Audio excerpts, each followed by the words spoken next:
Coming out of 1 Samuel chapter 31.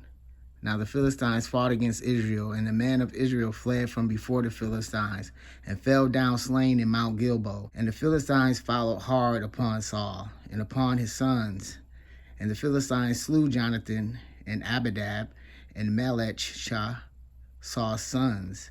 And the battle went sore against Saul, and the archers hit him, and he was sore wounded of the archers.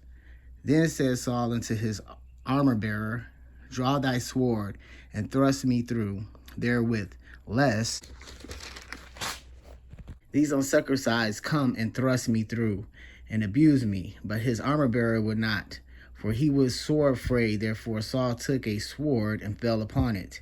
And when his armor-bearer saw that Saul was dead, he fell likewise upon his sword, and died with him.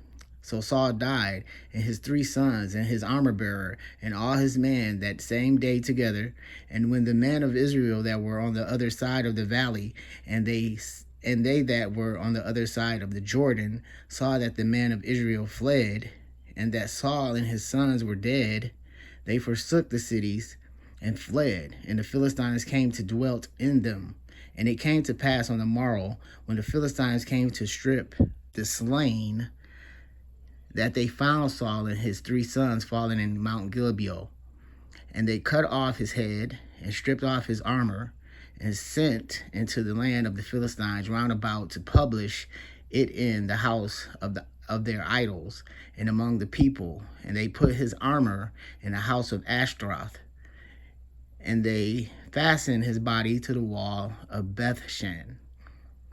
And when the inhabitants of Jabesh Gilead heard of that which the Philistines had done to Saul, all the valiant men arose and went all night and took the body of Saul and the bodies of his sons from the wall of Bethshan, and came to Jabesh and burnt them there. And they took their bones and buried them under a tree at Jabesh, and fasted 7 days. In the foregoing chapter, we had David conquering, yes, more than a conqueror. In this chapter, we have Saul conquered and worse than a captive. Providence ordered it that both of these things should be doing just at the same time, the very same day, perhaps, that David was triumphing over the Amalekites, or the Philistine triumphing over Saul. One is set over against the other, that man may see what comes of trusting in God and what comes for forsaking him. We left Saul ready to engage the Philistines with a shaking hand and an aching heart, having had his doom read him from hell, which we would not regard when it was read him from heaven. Let us now see what becomes of him.